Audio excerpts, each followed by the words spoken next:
Bapak Ibu yang kami hormati, para DPL, dosen pembimbing lapangan KKN edisi 4 Fakultas Teknik semester ganjil 2021-2022 dan seluruh mahasiswa peserta KKN.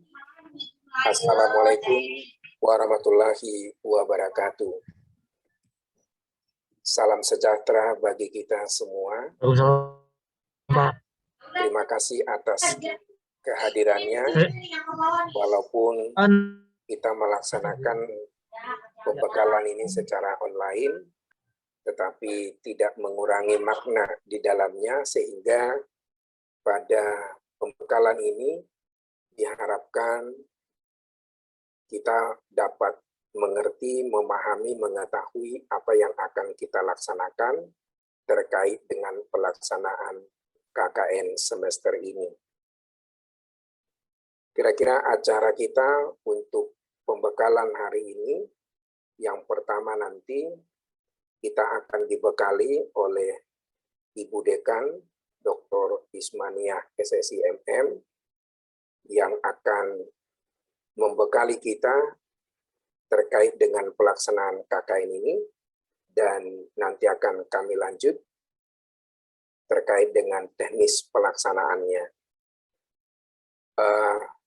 Sekali lagi kami mohon kepada Bapak Ibu DPL KKN, jika masih ada teman-teman dosen yang masih belum bergabung, mohon diingatkan supaya semuanya para DPL dapat bergabung, dan juga kepada seluruh mahasiswa peserta KKN, jika masih ada teman-temannya yang masih belum join link Zoom ini, boleh diinfokan supaya semuanya boleh ikut bersama-sama, sehingga tidak ada lagi pertanyaan-pertanyaan nanti, karena waktu kita terbatas. Diharapkan dalam 1,5 bulan mulai hari ini, KKN ini dapat kita laksanakan dengan semaksimal mungkin, dengan hasil yang lebih baik, yang akan bermanfaat bagi kita semua, dan juga bagi desa tempat kita melaksanakan KKN.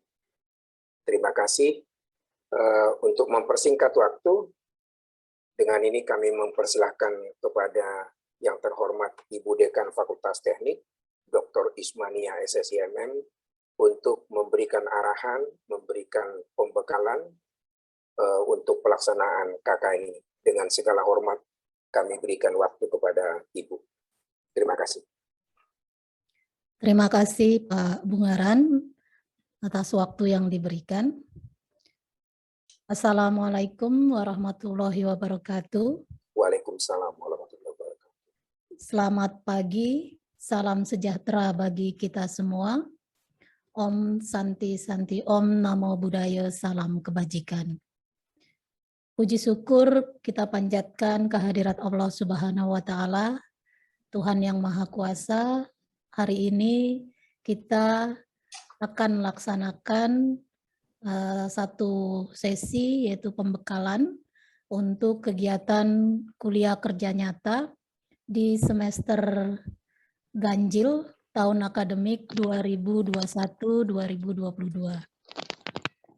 Yang terhormat para wakil dekan, para kaprodi, dan Bapak Ibu dosen sebagai dosen pembimbing lapangan, serta yang saya cintai dan saya banggakan mahasiswa-mahasiswi Fakultas Teknik Universitas Bhayangkara Jakarta Raya, khususnya adalah mahasiswa dan mahasiswi yang mengikuti program KKN di semester ini. Oke, saya share screen dulu untuk materi yang akan saya bawakan kali ini. Semoga Bapak Ibu hari ini semua juga dalam keadaan sehat walafiat, dan juga mahasiswa-mahasiswa yang ikut program ini.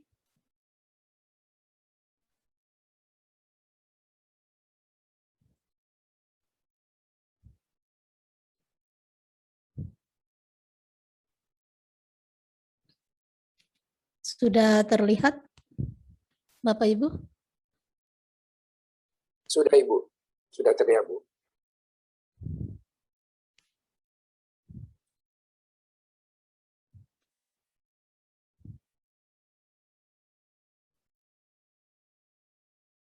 Oke, saya Oke, untuk kegiatan KKN di semester ganjil tahun akademik 2022-2023 ini, 2021 ya, 2021-2022, maaf ini, kita masuk kepada edisi keempat ya, untuk untuk edisi COVID-19, ini masuk ke kegiatan keempat kalinya. Dan sebelumnya 1 sampai 3 itu adalah kegiatan di dalam bagaimana kita mencegah dan mengatasi COVID-19 ini.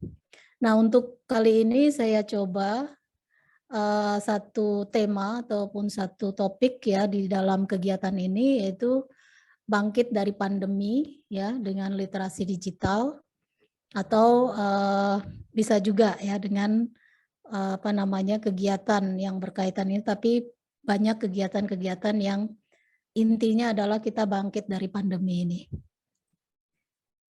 Kegiatan daripada KKN ini atau dasar pelaksanaan KKN yang sudah hampir keempat ini itu didasari karena kondisi COVID saat itu, sehingga pelaksanaan daripada kegiatan ini diserah tugaskan ke fakultas yang sebelumnya adalah di koordinasi atau dikoordinir oleh Warik 3.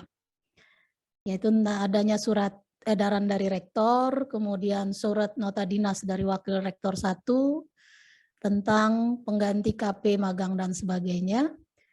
Terutama adalah yang pertama adalah dari surat edaran Dirjen Dikti atau Dirjen Pendidikan Tinggi Kemendikbud nomor 1 tahun 2020 tertanggal 16 Maret tentang pencegahan penyebaran coronavirus 19 ini.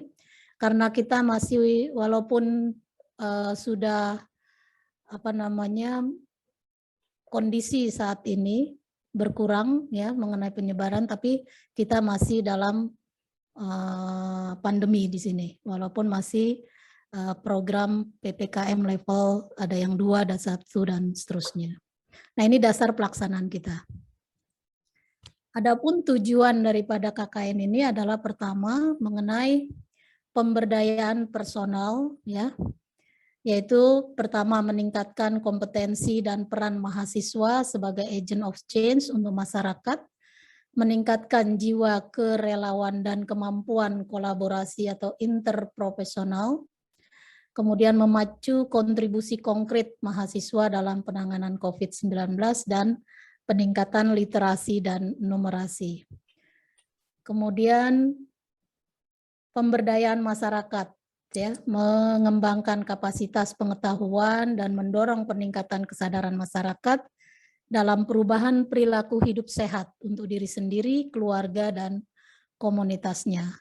Sedangkan untuk pemberdayaan institusi, untuk bagi Ubara sendiri, khususnya Fakultas Teknik, itu memperkuat kontribusi perguruan tinggi ini dalam penanganan COVID-19 dan sebagai implementasi kebijakan kampus merdeka, merdeka belajar, serta kampus mengajar. Nah, untuk tema kali ini sama, masih untuk tahun yang lalu, yaitu mengenai komunikasi, informasi, dan edukasi, serta ya untuk adaptasi kebiasaan baru ini. Tema umumnya. Nah, di sini ada tema-tema khusus ya untuk KKNT, yaitu KKN tematik COVID-19.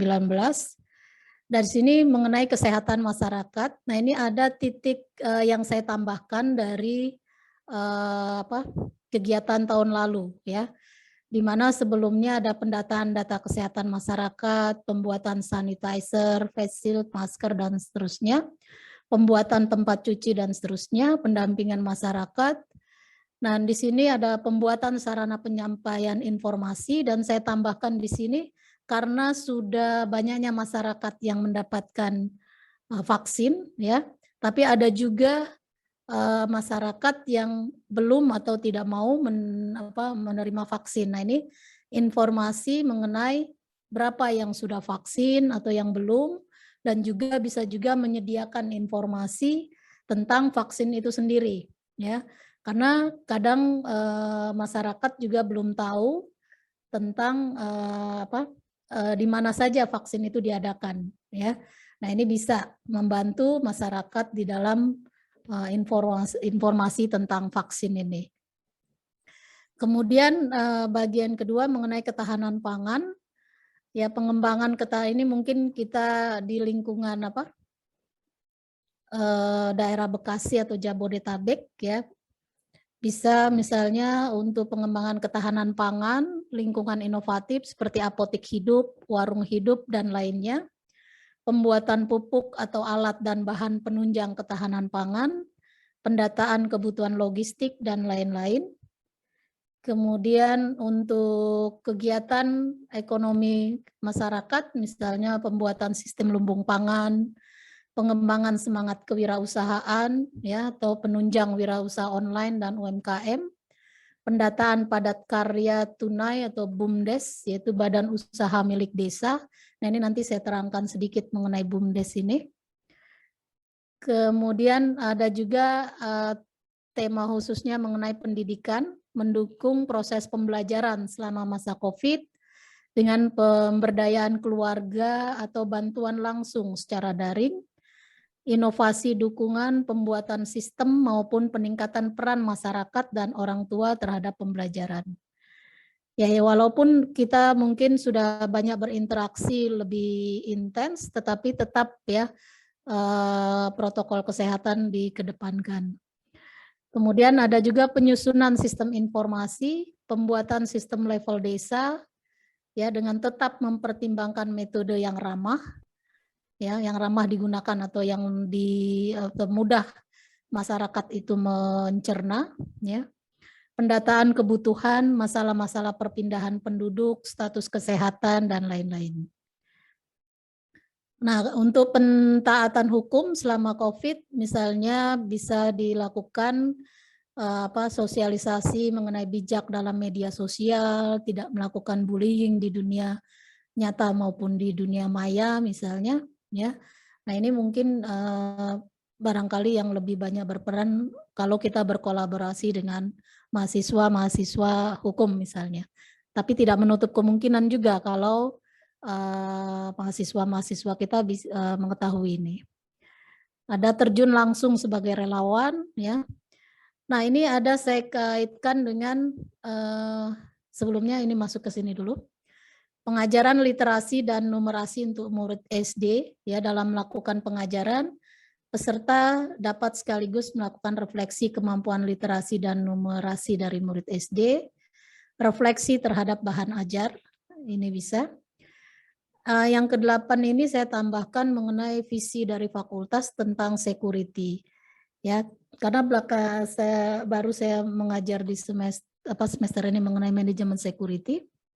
Ternyata ada beberapa daerah yang mungkin mahasiswa yang ikut KKN ini sudah pernah ya mengambil mata kuliah atau melewati mata kuliah manajemen security. Tidak salahnya ini diterapkan, ya, mengenai di lingkungan itu apa aja menjadi perhatian kita. Manajemen security di lingkungan tempat KKN misalnya, bisa, karena ini kaitan sekali dengan visi kita. Ini perlu mungkin bisa ditambahkan. Kemudian target, ya, ini pertama adalah terlaksananya dukungan dan penguatan program penanggulangan dan pencegahan COVID yang dilakukan pemerintah pusat dan pemerintah daerah. Yang kedua, kita harapkan meningkatnya kesadaran masyarakat tentang bahaya dan cara pencegahan COVID-19. Dan yang ketiga ini mungkin 1-2 ini sudah kita bisa rasakan selama 1,5 tahun ini yang sudah kita lakukan. Nah, yang ketiga ini Selain ya di sini ada meningkatkan peran Sivitas Akademika UBJ dalam khususnya Fakultas Teknik dalam upaya pencegahan COVID-19, dan juga kita mengupayakan ya bagaimana melakukan program-program atau pemantauan mengenai upaya bangkit daripada pandemi ini, misalnya melalui pemulihan ekonomi dan sebagainya. Nah, tapi di sini khususnya kita coba berkaitan dengan pemulihan ekonomi. Ini saya rasa sudah pernah dibahas. Nah, tapi di sini saya ingatkan lagi ya bahwa kita mendapatkan bencana pandemi ini yaitu pada awal Maret 2020 ya, di mana sejak itu berbagai upaya penanggulangan dilakukan pemerintah untuk meredam. Kemudian hampir kita tahu seluruh sektor terdampak ya. Tak hanya kesehatan, sektor ekonomi juga mengalami dampak serius akibat pandemi virus corona ini. Pembatasan aktivitas masyarakat ini berpengaruh pada aktivitas bisnis yang kemudian ini juga berimbas pada perekonomian. Nah, kinerja ekonomi yang melemah ini turut pula berdampak pada situasi lembaga, khususnya lembaga di ekonomi desa, seperti BUMDes, ya, yaitu Badan Usaha Milik Desa. Nah, ini belum pernah tersentuh ya untuk yang kemarin-marin, karena untuk BUMDes sendiri memang agak kita harus berkoordinasi dengan pemerintah setempat, apakah memiliki BUMDes ini. Karena tidak semua lingkungan pemerintahan di tingkat kelurahan, kecamatan maupun kota madya itu ada BUMDes ya. Nah, ini apa sih itu BUMDes ya? Ini saya kilas sedikit mengenai BUMDes, yaitu Badan Usaha Milik Desa. Adalah badan usaha yang seluruh atau sebagian besar modalnya ini dimiliki oleh desa melalui penyertaan secara langsung yang berasal dari kekayaan desa yang dipisahkan guna mengelola aset, ya, jasa pelayanan dan usaha lainnya ini yang ditujukan untuk kesejahteraan masyarakat desa ini. Kemudian tujuan daripada pendirian BUMDes ini adalah meningkatkan perekonomian desa, meningkatkan pendapatan asli desa. Ya, kalau lingkup provinsi ataupun wali kota itu ada PAD ya, pendapatan asli daerahnya. Kemudian meningkatkan pengolahan potensi desa sesuai dengan kebutuhan masyarakat. Dan menjadi tulang punggung pertumbuhan dan pemerataan ekonomi pedesaan. Nah, kemudian badan usaha milik desa ini juga dikelola oleh masyarakat setempat. Ya, badan usahanya bersumber dari desa. Biasanya 50%, 51% ini dari masyarakat dan 49% itu penyertaan modal, ya, bisa saham atau andil lainnya.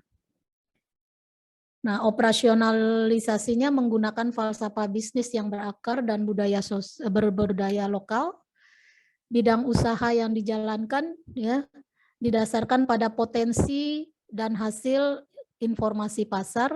Keuntungan diperoleh ditujukan untuk meningkatkan kesejahteraan anggota atau penyerta modal dan tentunya masyarakat ya melalui kebijakan yang dibuat oleh desa tersebut. Difasilitasi oleh pemerintah, Pemprov, Pemkab, dan Pemdes atau pemerintah desa. Nah, pelaksanaan operasionalisasi dikontrol secara bersama Pemdas, BPD, dan anggota. Ini mungkin saya lewatkan aja karena ini udah banyak sering kita lihat maupun kita alami dalam setiap sosialisasi ya mengenai penjagaan diri dan pribadi dan keluarga dari virus corona. Terus gerakan-gerakan masyarakat untuk hidup sehat. Oke, selanjutnya Untuk mungkin para dosen DPL di sini saya tiap kegiatan KKN ini mungkin diikuti oleh kegiatan pengabdian kepada masyarakat, ya. Nah, dari sini saya minta para dosen yang mengikut sertakan juga mahasiswa dalam kegiatan pengabdian masyarakat juga saya berharap ini menjadi bahan juga untuk kegiatan yang untuk dosen di Fakultas Teknik barangkali belum pernah ikut yang namanya Hibah Riset Desa, ya. Nah, ini sebenarnya bulan Agustus kemarin sudah diluncurkan ya mengenai program riset keilmuan yang diikuti oleh mahasiswa dosen dan juga melibatkan mahasiswa ya untuk tahun 2021 ini. Ini saya coba paparkan ya mengenai apa itu program riset desa ini. Ya, latar belakangnya adalah pembangunan berbasis pedesaan ini dibutuhkan untuk memperkuat fondasi perekonomian. Seperti kita ketahui bahwa kalau desanya sejahtera, otomatis ya akan menopang ya kegiatan-kegiatan yang ada di perkotaan. Dan ini tentu juga mempercepat pengentasan kemiskinan dan mengurangi kesenjangan pembangunan antar wilayah. Kita tahu desa memiliki fungsi penghasil bahan makanan pokok, contohnya misalnya bahan jagung, ketela, dan seterusnya. Secara ekonomi, desa juga sebagai lumbung bahan mentah bagi industri yang ada di kota. Nah, pembangunan Indonesia secara menyeluruh sebenarnya adalah membangkitkan potensi desa sebagai sumber kemajuan nasional. Dan di sini diterapkan bahwa mahasiswa calon pemimpin bangsa ke depan memahami secara komprehensif situasi, kondisi, dan pentingnya desa. Ada empati, simpati ya untuk membangun desa demi kemajuan nasional. Kita tahu desa itu memiliki potensi-potensi ya atau sumber daya yang ada seperti tanah, air, manusia, cuaca serta iklim serta hewan-hewan ternak. Di sini kemudian memiliki potensi yang non fisik ya. Non fisik seperti masyarakat desanya yang memiliki sifat gotong royong yang merupakan kekuatan ya bagi produksi serta pembangunan desa. Kemudian adanya aparatur desa atau pamong desa menjadi sumber ketertiban serta kelancaran pemerintah desa. Lembaga sosial desa menjadi pendorong partisipasi warga desa dalam kegiatan pembangunan desa secara aktif. Nah, ini skala prioritas riset desa. Ini mungkin sekaligus sosialisasi untuk program hibah ini yang mudah-mudahan Bapak Ibu dosen pembimbing lapangan ini bisa mengambil salah satu, barangkali ada yang bisa diangkat menjadi satu penelitian ya untuk hibah ini. Pertama adalah riset keilmuan pengembangan ekonomi lokal ya. Kemudian riset keilmuan pemberdayaan masyarakat desa. Ada riset keilmuan kesehatan masyarakat desa. Ada riset keilmuan pendidikan masyarakat desa. Nah, di sini semua riset ini mengedepankan kearifan lokal, struktur demografi masyarakatnya, karakteristik sosial budaya, karakteristik fisik atau geografis, dan pola kegiatan usaha pertaniannya, pola keterkaitan ekonomi desa dan kota, serta sektor kelembagaan desa. Nah, tujuan daripada riset desa ini adalah menghasilkan rancangan atau model pembelajaran membangun desa. Ya, siap diterapkan dalam pembelajaran MBKM. Jadi, di sini kita membuat suatu model pembelajaran bagaimana membangun desa ya yang akan diterapkan di dalam MBKM. Nah, ini nanti akan keluar model pembelajaran yang mengadopsi kearifan lokal yang bernilai universal. Atau juga menghasilkan iptek atau peralatan atau kebijakan yang berguna. Dan menggabungkan kegiatan riset dengan program pembelajaran ini dalam kegiatan pembangunan desa. Ya, jadi diterapkan di desa yang kita lakukan riset di situ, ya. Kemudian kita diseminasikan hasil kegiatan riset ini, ya, atau riset pembangunan desa ini kita publikasikan. Nah, ini luarannya. Luarannya itu adalah model atau rancangan kegiatan MBKM, tentu dengan skema pembangunan desa. Kemudian ada model pembelajaran di situ, ada RPS-nya, minimal 1 semester, setara dengan 20 SKS, dengan ada rekonstruksi mata kuliah. Kemudian luaran wajib itu ada publikasi juga, ya, publikasi baik jurnal baik nasional terindeks Sinta atau internasional, dan di sini minimal submit pada tahun berjalan.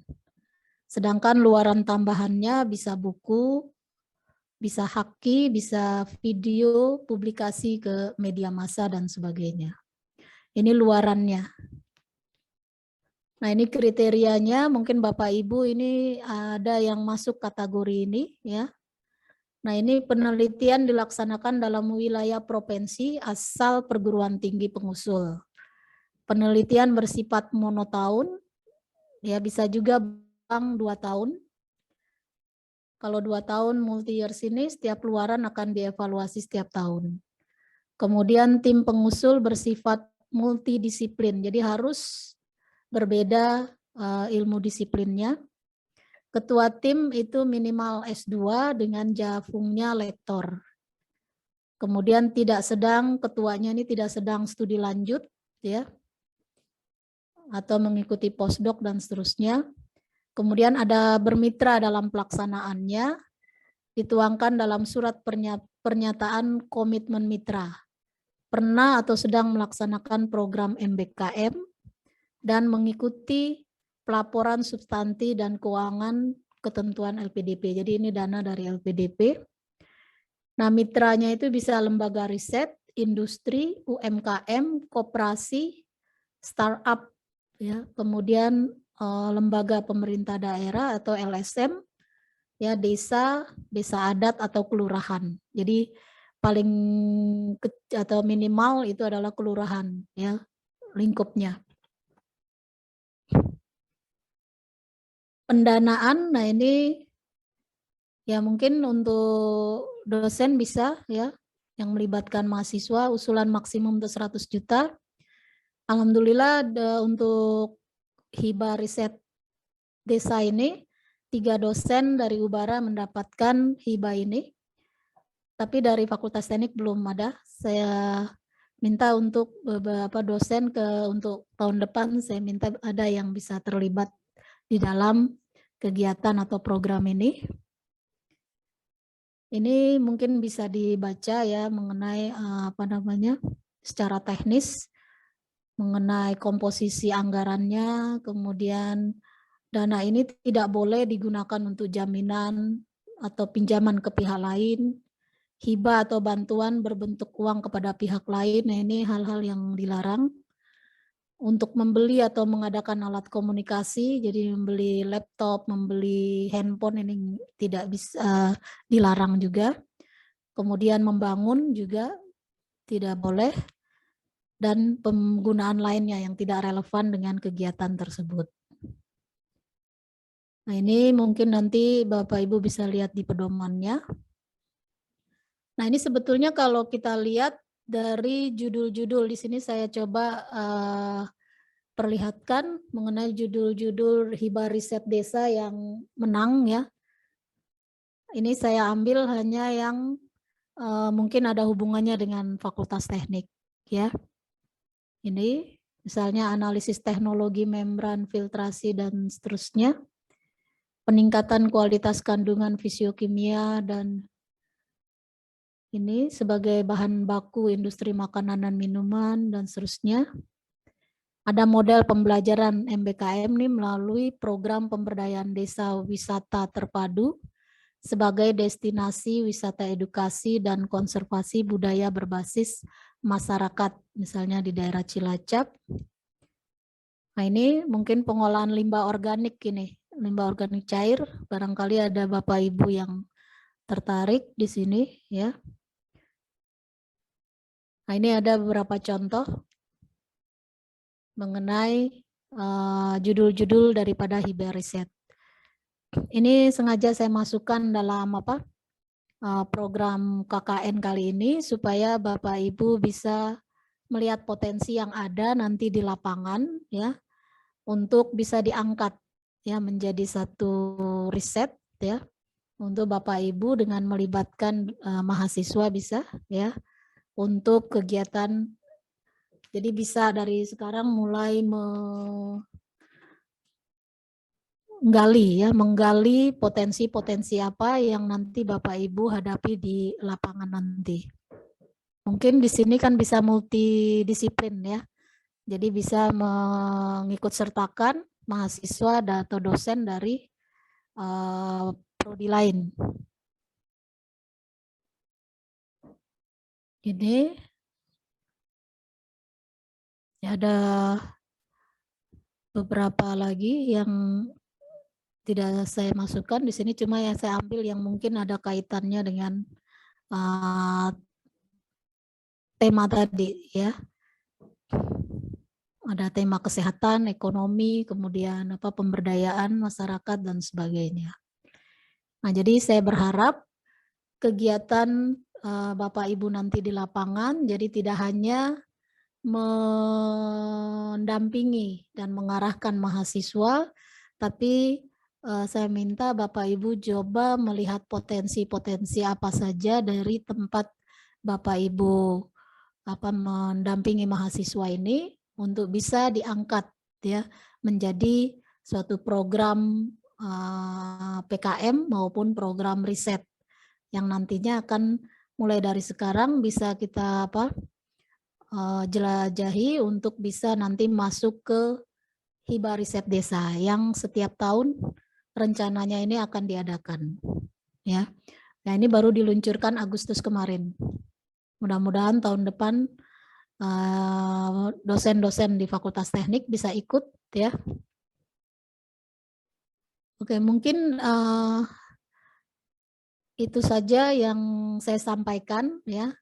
Semoga nanti di lapangan Bapak Ibu bisa membimbing para mahasiswa untuk bisa terlibat langsung pada kegiatan-kegiatan khususnya kegiatan yang berkaitan pada pencegahan terhadap virus COVID-19 ini maupun kegiatan-kegiatan bagaimana kita menata kembali ya dari terpuruknya akibat pandemi ini ya sehingga kita bisa melakukan program-program atau kegiatan yang bisa membangkitkan atau meningkatkan perekonomian khususnya di lingkungan tempat Bapak Ibu. Paling tidak informasi-informasi yang bisa menjadi informasi yang bermanfaat bagi pengelola atau aparat di wilayah yang Bapak Ibu nanti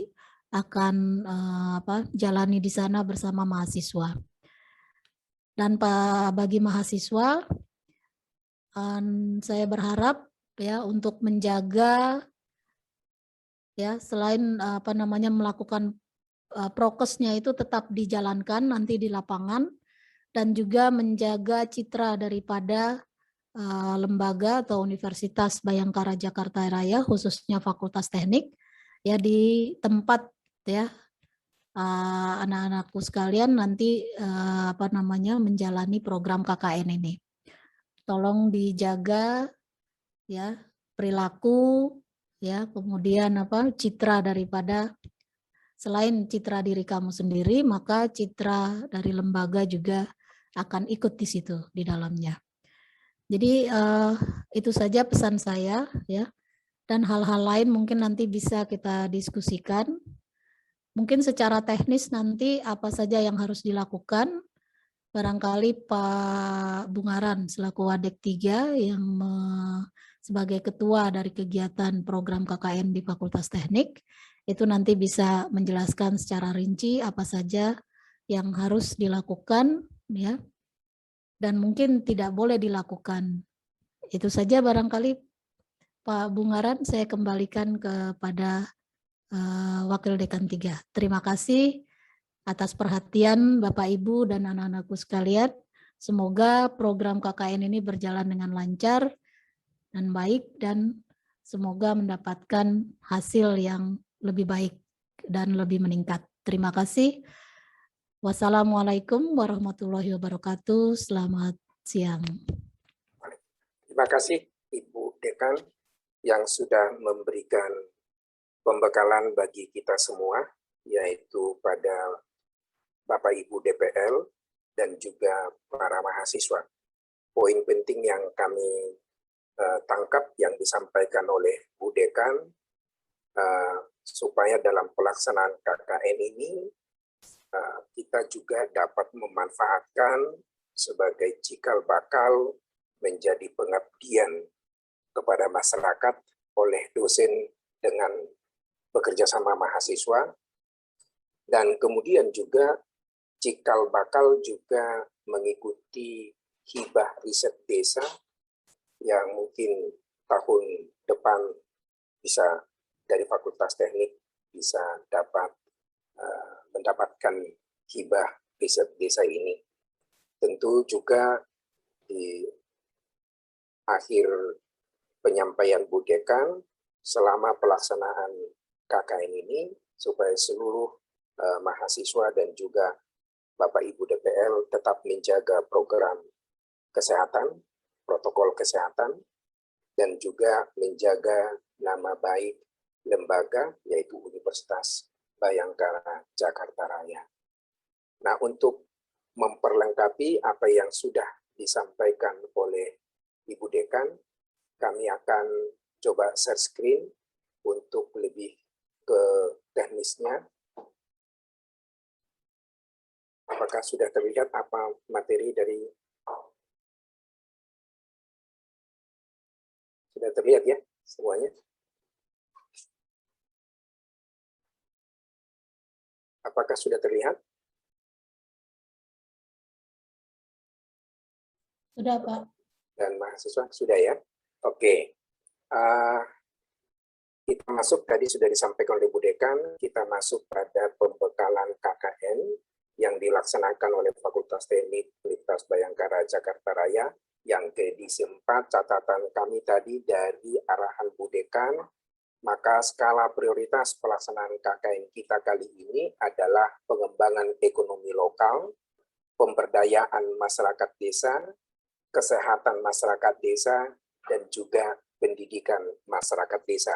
Tadi Bu Dekan juga sudah menyampaikan luaran dari pelaksanaan KKN ini. Yang pertama itu bisa kita jadikan menjadi duk model atau rancangan kegiatan MPKM dengan skema pembangunan desa. Juga luaran yang diharapkan oleh Bu Dekan adalah publikasi pada jurnal nasional, terindeks Sinta atau jurnal internasional.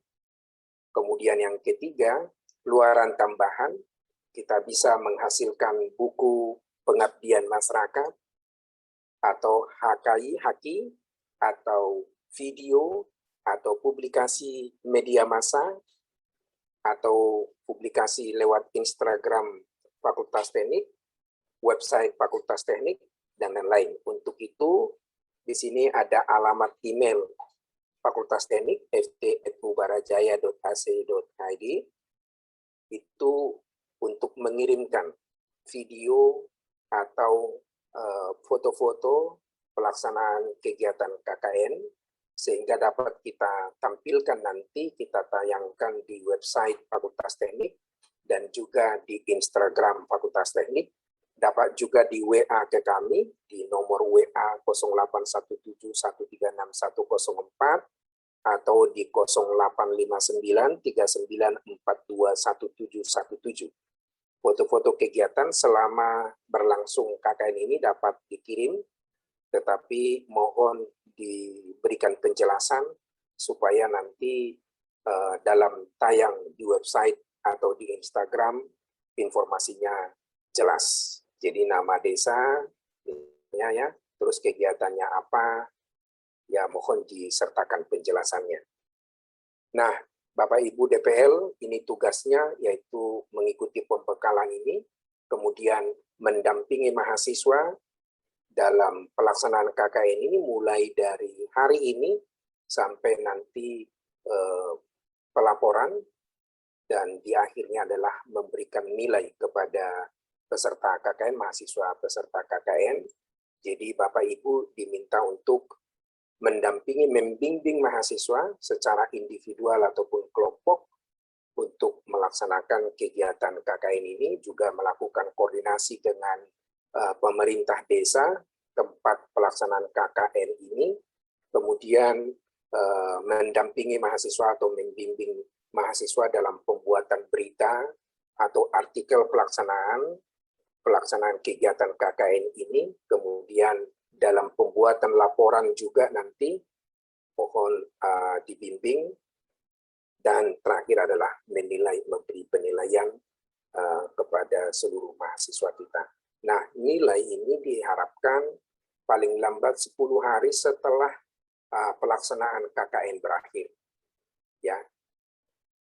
Kemudian ini kewajiban dari mahasiswa KKN, yaitu mengisi KKN pada KRS semester ganjil 2021-2022, kemudian memahami pedoman KKN yang akan kami jelaskan setelah ini, kemudian melaksanakan bimbingan dengan DPL, kemudian melakukan koordinasi dengan desa dalam pelaksanaan KKN ini, kemudian menyusun program KKN yang nanti akan diberikan juga ke fakultas, kemudian melaksanakan KKN selama 30 hari, kemudian melaksanakan program KKN yaitu minimal 2 kegiatan dipilih dari program yang ada, itu minimal ya, paling minimalnya. Kemudian yang ke-8, menyusun laporan individu dan mempublikasikan pelaksanaan program hasil KKN di media sosial, media cetak ataupun elektronik. Kemudian mentaati seluruh tata tertib yang telah ditetapkan dan juga menjaga protokol kesehatan. Kemudian membuat perencanaan program KKN. Jadi setelah pembekalan ini, seluruh mahasiswa peserta KKN dalam kelompok sudah dapat menentukan, menyepakati desa KKN-nya dengan arahan desa KKN tersebut berada, ya kalau misalnya ada tempat mahasiswa tinggal atau ada desa yang tidak terlalu jauh, dan kalau bisa ada yang kenal dengan aparat desa di sana untuk memperlancar komunikasi. Kira-kira itu arahannya. Kemudian melakukan koordinasi dengan RT, RW, dan juga lembaga sosial yang ada nanti di desa KKN untuk pencarian data dan yang akan dibutuhkan dalam pelaksanaan KKN ini. Kemudian melakukan koordinasi dengan guru yang ada di desa KKN, misalnya kalau terlibat dalam program pendidikan anak sekolah di sana, kemudian merancang media yang akan digunakan, melakukan koordinasi dengan fakultas dan DPL menggunakan media sosial seperti yang kami sampaikan sebelumnya, kemudian membuat perencanaan program edukasi pencegahan COVID-19 atau edukasi tentang pembangunan desa terkait dengan potensi desa yang ada di masing-masing desa. Nah, jadwal pelaksanaan KKN ini kira-kira seperti ini, Bapak, Ibu, dan seluruh mahasiswa. Di minggu pertama, yaitu mulai hari ini tanggal 8 sampai 13 November, hari ini kita laksanakan pembekalan. Setelah ini, apakah siang ini nanti langsung bergerak ke desa, atau menyepakati desa dulu, besok langsung berangkat konsolidasi dengan aparat desa di sana, ya. Setelah itu kira-kira menganalisa, mengamati pengabdian apa yang akan dilaksanakan selama pelaksanaan KKN ini.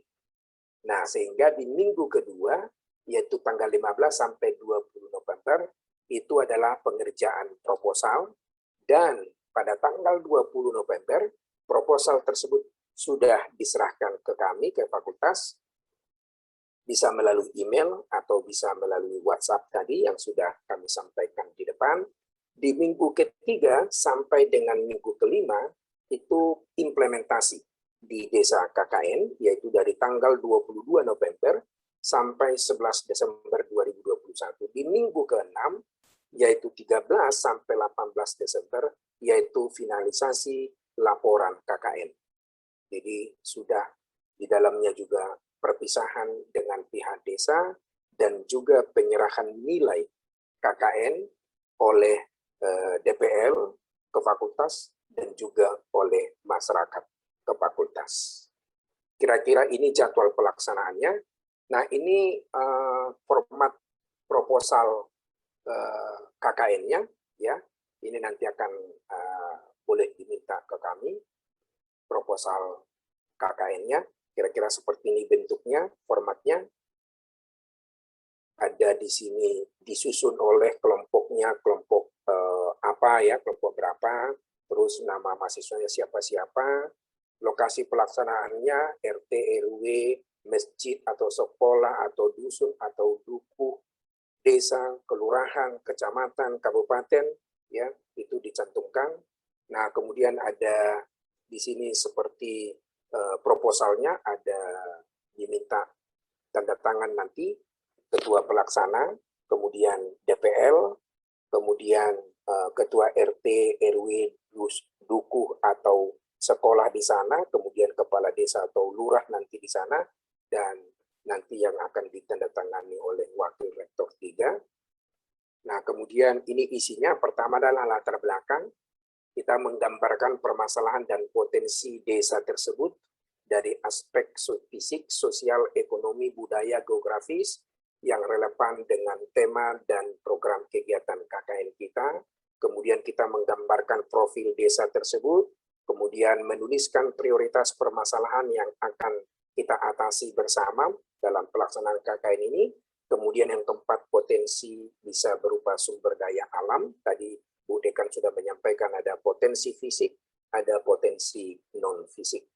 Nah, rumusan masalah, kemudian tujuan program, manfaat program, ya, kemudian target luaran yang diharapkan, metode rencana pelaksanaan program di sini, ya, kemudian ada matriks perencanaan program pemberdayaan masyarakat, ini kira-kira matriksnya, kemudian rencana jadwal kegiatan, nah mungkin matriksnya tidak begitu terlihat, kira-kira perbesarannya seperti ini ya. Jadi perencanaan program KKN edisi COVID-19, judulnya apa, mengacu pada fokus program kita, kemudian di mana, di desa mana, RT, RW, desa atau kelurahan, kemudian nama kelompoknya, kemudian NPM, kalau memang apa namanya, individu, tapi kalau kelompok tidak usah. Kemudian di sini isinya adalah tanggal, bulan, tahun, itu kolom pertama. Kolom kedua adalah programnya apa, kemudian kolom ketiga jenis kegiatannya apa, sasarannya apa, medianya apa, mitra kerjanya siapa, sumber dananya dari mana, kemudian keterangan. Nah, kira-kira ini matriks yang diisi nanti, diharapkan ini diisi dari hari ini ya, 1 minggu ini sudah diisi, sudah membuat proposal program pelaksanaan KKN, kemudian ini pelatihan, pengajaran, pengadaan buku, misalnya seperti ini, ada minggu pertama, minggu kedua, minggu ketiga, minggu keempat, dibuat nanti jadwalnya, kemudian rencana biayanya, dan lampirannya. Ini isi dari proposal.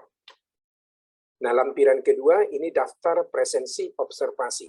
Jadi nanti kalau mahasiswa dan DPL ke desa untuk melaksanakan observasi, itu mohon mengisi daftar presensi ini, karena ini nanti akan kita lampirkan juga di dalam proposal KKN tersebut. Dan diharapkan di situ ada mengetahui kepala desa atau RT RW, kemudian DPL. Ini ditandatangani dan dilampirkan di dalam proposal KKN. Nah, setelah pelaksanaan nanti ada laporan pelaksanaan KKN. Ya, hampir sama seperti tadi, ada nama-nama mahasiswa, ada lokasi pelaksanaan, ini di halaman covernya, kemudian ini lembaran pengesahannya, ya, laporan pelaksanaan nanti yang ditandatangani oleh DPL, juga RT RW atau sekolah atau dukuh di sana, kemudian kepala desa atau lurah diketahui oleh Bapak Wakil Rektor 3. Mohon ini nanti diisi. Kemudian ini daftar isinya di dalamnya pendahuluan, yaitu ada latar belakang, rumusan masalah, tujuan program, manfaat program, target luaran, metode pelaksanaan, kemudian keadaan umum yang menggambarkan aspek geografis desa KKN, aspek kelembagaan, kemudian aspek demografis dan ketenagakerjaan, aspek sosial budaya dan kesehatan, aspek infrastruktur, kemudian perkembangan Ubarajaya, struktur organisasi Ubarajaya, jumlah bangunan fisik Ubarajaya, jumlah anggota atau warga Ubarajaya, kemudian di bab 4-nya pelaksanaan program pokoknya dijelaskan apa yang sudah dilaksanakan, kemudian program bantu, ya, setelah program pokok tadi, ini diuraikan program apa lagi yang dilaksanakan. Kemudian ada di bab 5 rencana tindak lanjut terkait dengan pelaksanaan KKN itu apa kira-kira yang perlu ditindaklanjuti, ya. Dan kemudian ada matriks evaluasi kegiatan, ya. Isinya seperti ini nanti, baru penutup, ya. Lampirannya seperti ini, dokumen kerja kelompok, rencana dan realisasi program, kemudian daftar hadir atau presensi, matriks pendampingan, itu lampiran. Kemudian kalau misalnya selama pelaksanaan KKN ada penyuluhan, ada pelatihan, mohon dilampirkan, ya, diserahkan juga. Kemudian dokumentasi foto kegiatan dalam bentuk soft file juga dapat diberikan. Kemudian laporan individu, ya, karena masing-masing individu bisa melaksanakan peserta KKN, ya, bisa melaksanakan kegiatan. Kemudian matriks pendampingan dan matriks evaluasi kegiatan, ya, kemudian luaran.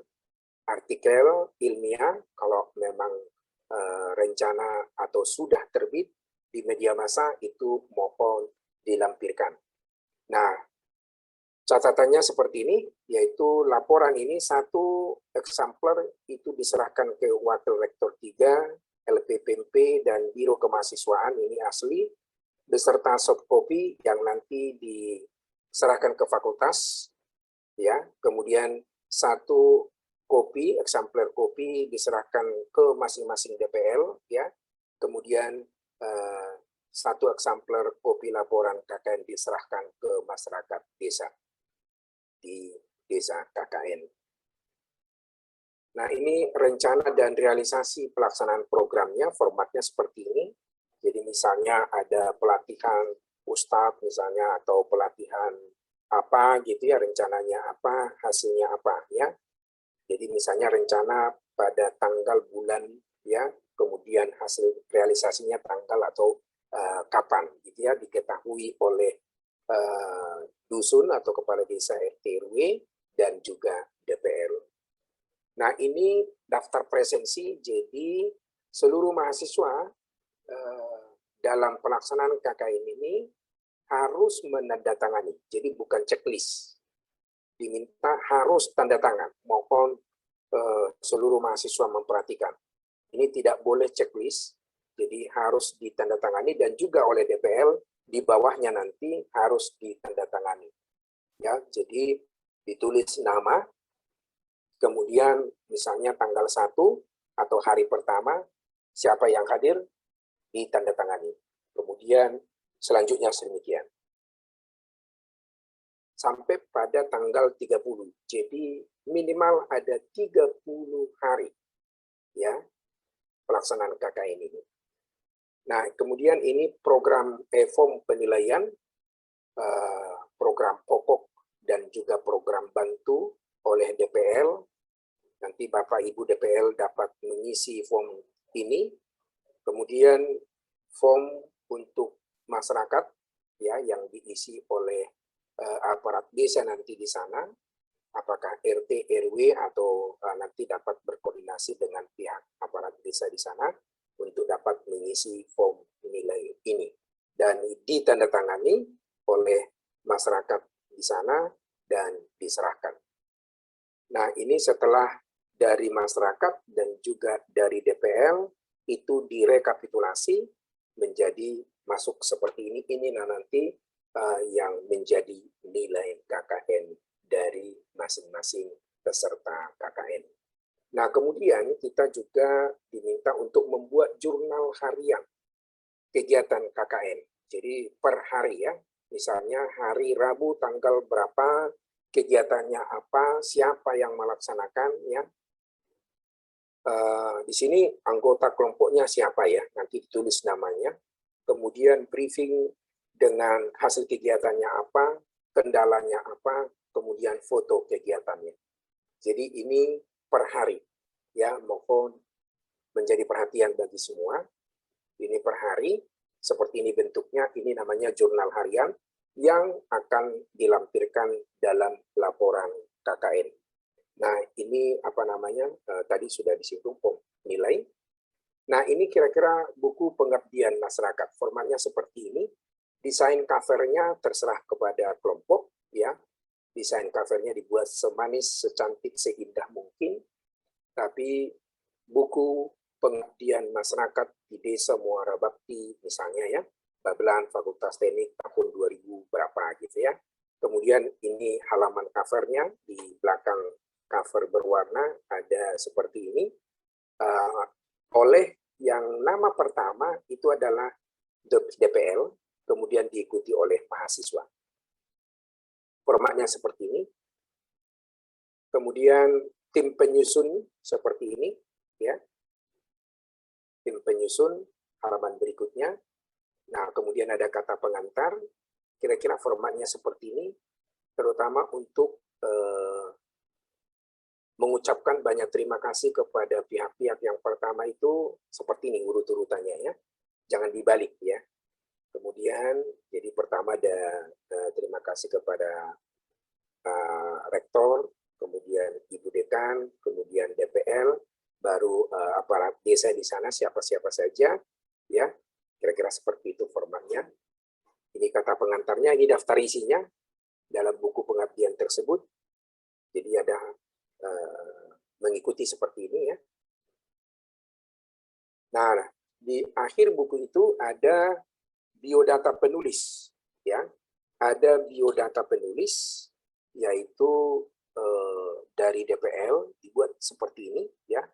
Biodata penulisnya dibuat secantik mungkin, ada foto ya supaya menarik ya.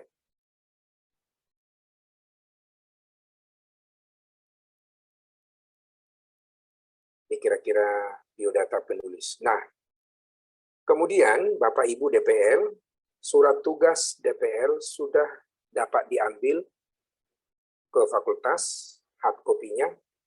Silakan Bapak Ibu dapat mengambilnya untuk menjadi berkas dokumen.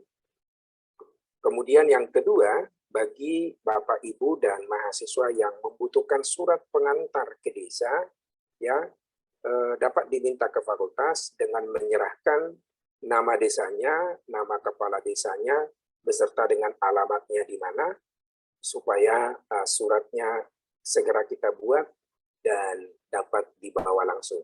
Kalau sudah ada desanya, tolong dari sekarang sudah dapat di WA ke kami, ya ke nomor WA tadi atau di email ke alamat email tadi supaya segera nanti dibuat surat pengantar kepada desa. Nah, ini daftar HP dari DPL KKN untuk kali ini ya.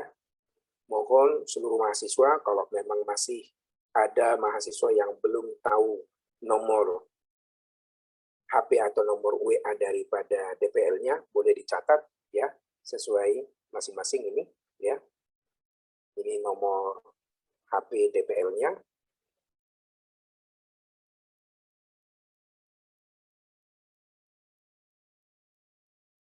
Atau dapat juga diminta kepada kami untuk kami serahkan kemudian.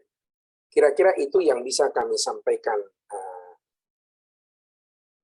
terkait dengan pembekalan KKN ini. Nah, tiba saatnya kita forum ya, diskusi, mungkin Bapak Ibu atau juga mahasiswa ada hal-hal yang mau ditanyakan supaya dapat kita diskusikan sehingga pelaksanaan KKN ini dapat berjalan lancar, bermanfaat bagi kita semua dan juga bagi masyarakat desa. Kami buka forum tanya jawab, silakan Bapak Ibu dan juga mahasiswa untuk tanya jawab. Dipersilahkan.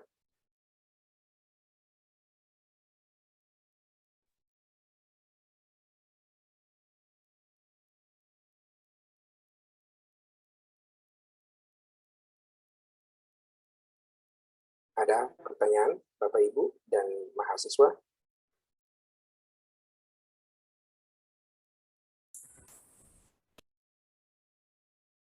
Atau sudah jelas semua? Selamat siang Pak Bungaran. Selamat siang. Maaf, saya Ratna Pak Bungaran. Maaf sedikit berisik. Mau nanya Pak Bungaran. Ya. Itu yang jurnal harian itu apakah termasuk observasi kita atau bagaimana ya? Terus kedua,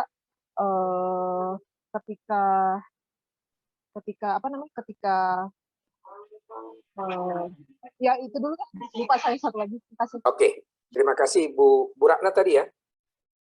Iya betul. Ya, terima kasih Bu Ratna. Jadi nanti observasi itu masuk di dalam proposal Bu Ratna. Tapi dalam laporan nanti di luar itu, jadi pelaksanaan. Jadi jurnal harian itu adalah jurnal pelaksanaan. Siap. Ya, jadi untuk observasi masuk dalam proposal ya Bu? Ya. Ya, terima kasih Bu Ratna. Terima kasih Pak. Ya. Ada lagi Bapak Ibu dan juga mahasiswa, mungkin ini dari mahasiswa ada pertanyaan silakan. Jadi jangan ada yang kurang jelas ya. Kalau masih bingung-bingung ya silakan ditanyakan. Supaya lancar ya, mudah nanti kita melaksanakan. Jadi tidak ada hal-hal yang tidak diketahui. Kami persilakan pada Bapak Ibu ya, Pak. mahasiswa. Maaf Pak, saya Yana Wijaya mau izin bertanya Pak. Silakan. Untuk yang sedang bekerja, nanti untuk KKN-nya gimana Pak metodenya? Apakah Sabtu Minggu atau weekend atau seperti apa? Ya. Terima kasih. Terima kasih Mas Yana ya. Ini pertanyaan yang tiap tahun ditanyakan ya, tapi terima kasih juga atas pertanyaannya. Jadi untuk mahasiswa yang bekerja dipersilahkan mengatur waktunya. Ya, artinya begini. Kalau dia shift 1 kerja, kemudian shift 2 dia ke KKN, bisa. Ya. Atau Sabtu Minggu. Nah, yang diwajibkan adalah tiap hari. Ya. Dan khusus untuk mahasiswa yang bekerja itu Sabtu Minggu harus full di desa.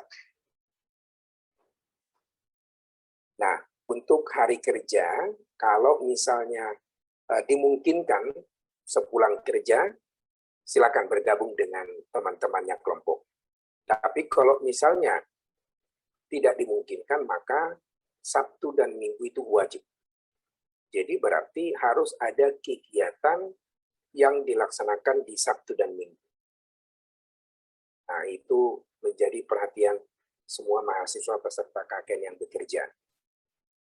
supaya memaksimalkan. Jadi Sabtu Minggu harus aktif di desa. Nah, kalau di hari biasa, silakan mengatur jadwalnya masing-masing. Tetapi jangan juga jadi alasan. Artinya, saya kan kerja gitu. Akhirnya sama sekali dia nggak pernah ikut masuk ke desa KKN. Nah, ada beberapa kejadian sehingga nama mahasiswa tersebut itu karena tidak pernah nongol, tidak pernah aktif, sehingga tidak dimasukkan.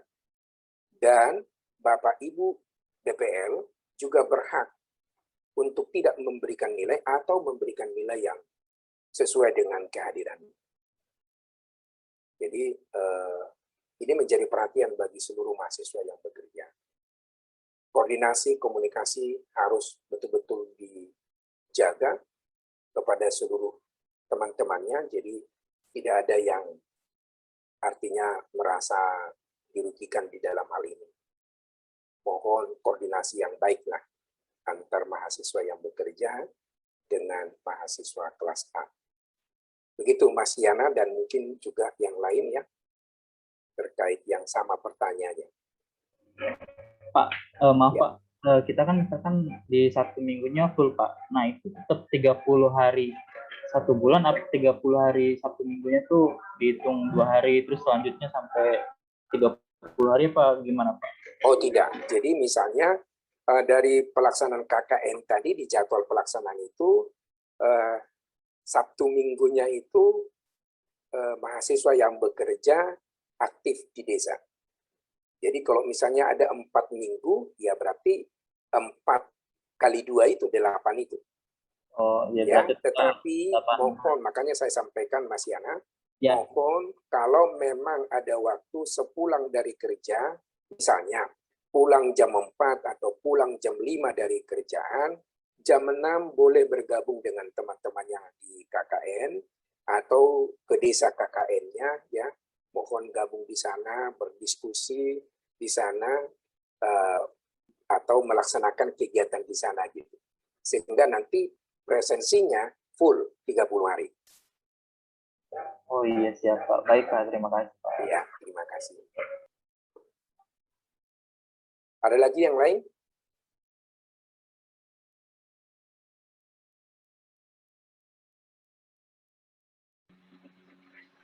Maaf Pak, izin tanya. Ya, Mas Irfan ya. Begini Pak, kalau saya kan kerja dan dari Senin sampai Jumat dan tiap Sabtu itu saya ada lembur. Jadi Sabtu saya nggak bisa ikut full kegiatan KKN mungkin dari pagi ya Pak sampai malam. Jadi bisanya setelah pulang lembur. Jadi mungkin yang full hanya Minggu Pak. Itu bagaimana Pak? Ya. Apa boleh atau tidak Pak? Ya, terima kasih Mas Irfan. Ini pertanyaan memang yang sulit dijawab ya. Tetapi yang sudah kami sampaikan bahwa pelaksanaan KKN ini adalah 1,5 bulan mulai hari ini. Jadi seluruh mahasiswa peserta KKN diwajibkan mengikuti kegiatan KKN ini full 1,5 bulan ini. Mulai dari pembekalan hari ini, kemudian nanti diskusi, penyusunan proposal, observasi, pelaksanaan sampai penyusunan laporan, itu mohon semua mahasiswa harus aktif terlibat di dalamnya. Nah, bagi mahasiswa yang bekerja, keterlibatannya mohon disesuaikan. Jadi kalau misalnya malam, ya mohon berkomunikasi dengan timnya. Apa kontribusi apa yang bisa dilaksanakan, yang bisa diberikan. Apakah misalnya malam hari ada hal yang perlu diketik atau disusun ya misalnya, atau ada diskusi atau kegiatan apa saja, tapi mohon berkoordinasi dengan kelompok dan juga Bapak Ibu DPL. Ya, ini arahan dari kami. Jadi dengarkan juga nanti arahan dari Bapak Ibu DPL, bagaimana arahan beliau. Memang kita tidak pungkiri juga bahwa memang Anda masuk ke Ubara sebagai mahasiswa pekerja juga, maka Anda mengambil kelas B, maka itu mohon disesuaikan ya dengan kondisi yang ada. Jadi kalau misalnya Sabtu lembur, sepulang lembur, ya silahkan bergabung. Minggu silahkan full di desa ya. Kemudian kalau hari biasa, kalau pulang kerja jam 5, silakan langsung kontak dengan tim dan juga dengan DPL, kira-kira apa tugas yang bisa saya bantu. Sehingga semuanya enak sama enak, tidak ada yang merasa dirugikan di sini. Kira-kira gitu, Mas Irfan. Apakah sudah menjawab? Ya, terima kasih Mas Irfan. Ada lagi kira-kira?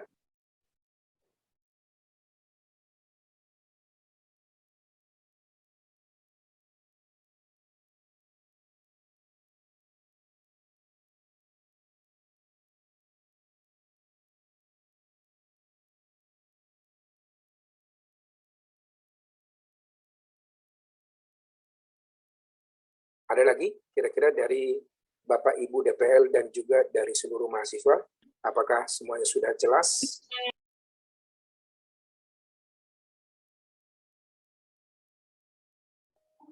Saya Pak Bungaran lagi Pak.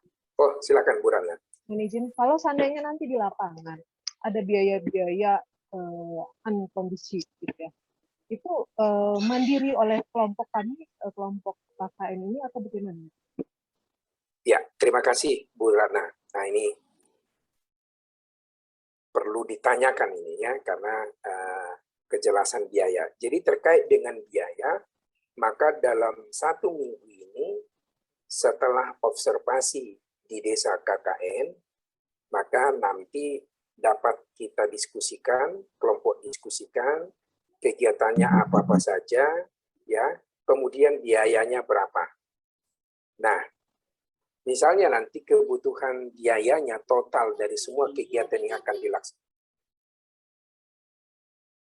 Misalnya total biaya yang dibutuhkan pada pelaksanaan kegiatan ini misalnya 1 juta, sumber biayanya itu bisa dicari dari sponsor ya, apakah ya sponsor dari mana-mana ya, atau paling terakhir adalah biaya mandiri dari kelompok mahasiswa. Jadi kalau misalnya 1 juta ya dibagi per berapa anggota kelompok KKN tersebut. Kalau 10 ya berarti dibagi 10, berarti 100.000 per orang. Kira-kira seperti itu Bu Ratna. Ya, makasih Pak. Terima kasih Bu Ratna. Ada lagi yang lain, Bapak Ibu? Atau juga mahasiswa? Pak, mau nanya Pak. Silakan, Mas Dimas ya? Iya Pak. Ya. Kalau dari fakultas sendiri ada nggak sih Pak patokannya berapa minimal program kerja yang harus kita laksanain di KKN ini? Ya. Seminimal-minimalnya tadi sudah kami sampaikan 2 kegiatan minimal harus dilaksanakan. Kegiatan program pokok ya, di samping program bantu. Jadi artinya itu seminimal mungkin ya. Dengan berat hati memang kami menyampaikan ini kalau misalnya, tapi harapan kami lebih daripada itu. Ya, artinya gini, apakah misalnya adakan penyuluhan terkait dengan potensi desa di sana nanti, apakah pengelolaan sampah, apakah terkait dengan kesehatan, apakah program pengajaran atau pendidikan, dan lain-lain yang ada di sana sesuai dengan kebutuhan desa tersebut. Nanti setelah kita diskusi dengan pihak desa, biasanya mereka punya program. Jadi nanti pihak desa akan menyampaikan, ya kebetulan kami punya program seperti ini, kita bisa bekerja sama. Nah itu mungkin bisa juga kita ambil beberapa kegiatan yang menjadi program desa, kita terlibat di dalamnya. Kalau dulu ada misalnya program penyemprotan, ya maka kita terlibat dalam penyemprotan tersebut. Ada pembagian masker, ya kita terlibat. Atau pembagian hand sanitizer, ya bisa terlibat. Atau misalnya desa sedang membangun sebuah sistem, ya terlibat di dalamnya, ya silahkan, ya sesuai dengan kebutuhan desa lah. Kira-kira gitu, Mas Dimas. Jelas, Mas Dimas? Kira-kira? Baik, Pak. Oke, makasih. Iya, Pak. Ada lagi yang lain, Bapak, Ibu, dan seluruh mahasiswa? Waktu masih ada. Jadwal kita dari jam 10 sampai jam 12. Pak, maaf Pak, untuk materi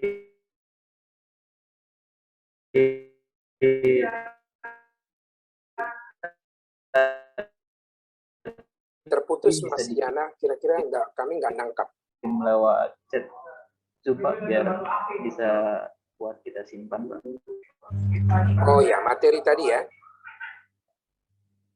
Iya, Pak. Ya, nanti akan kami share ya melalui Bapak Ibu DPL. Nanti mohon seluruh mahasiswa minta ke para DPL-nya. Materi pembekalan ini nanti akan kami share melalui grup DPL. Jadi nanti seluruh mahasiswa dapat meminta dari DPL-nya masing-masing terkait materi pembekalan tadi. Oke, terima kasih Mas Yana. Ada lagi yang lain?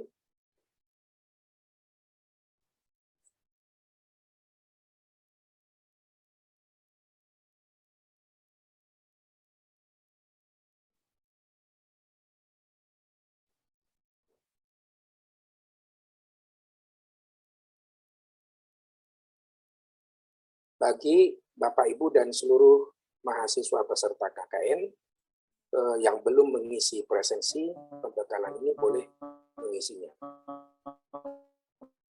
Ya, Mas Ilman nggak terdengar dengan jelas.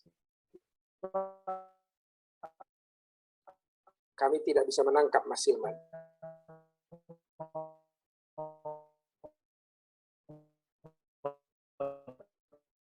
Mas Ilman mungkin bisa melalui chat karena kami tidak bisa menangkap.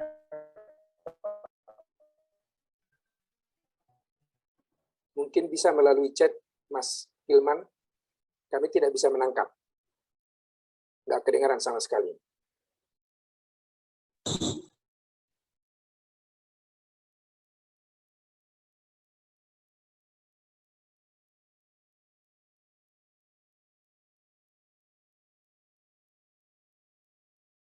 Ada lagi kira-kira pertanyaan bisa melalui chat ya.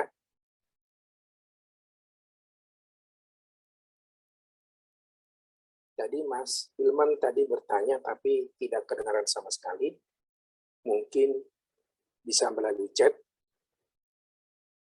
Dan juga tadi Mas Chandra kayaknya ada pertanyaan tapi nggak kedengaran sama sekali.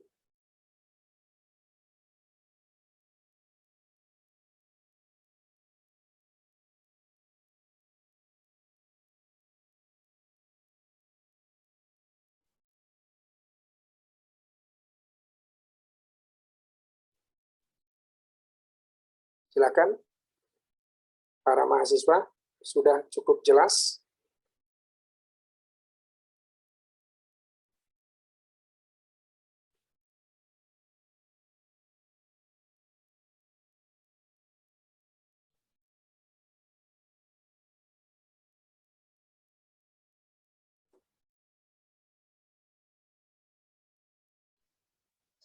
Mau nanya lagi, Pak, boleh nggak, Pak? Oke, Mas Dimas, silakan. Belum. Ini, Pak, kan tadi Bapak ngomong kalau misalnya untuk pembiayaan itu bisa melalui sponsor. Nah, kalau boleh tahu, sebelum-sebelumnya untuk senior-senior yang udah mengikuti KKN ini, itu sponsornya dari mana aja ya, Pak? Mungkin kita bisa mengikuti jejaknya gitu, kan mencari sponsor. Jadi sponsornya mungkin ya kalau itu terkait dengan yang pernah itu dari desa sendiri sih. Dari desa itu karena memang itu bagian dari program desa, ya kita ikut membantu, ya akhirnya biayanya itu dari desa. Ada yang seperti itu. Mereka beruntung ada program desa dan kebetulan ada dana desa tersebut sehingga mereka membantu dalam program itu. Itu bisa salah satu contoh Mas Dimas yang pernah dilaporkan kepada kami. Selebihnya informasinya tidak ada. Jadi kira-kira bentuknya seperti itu. Tapi tidak tertutup kemungkinan angkatan ini mungkin lebih koneksinya lebih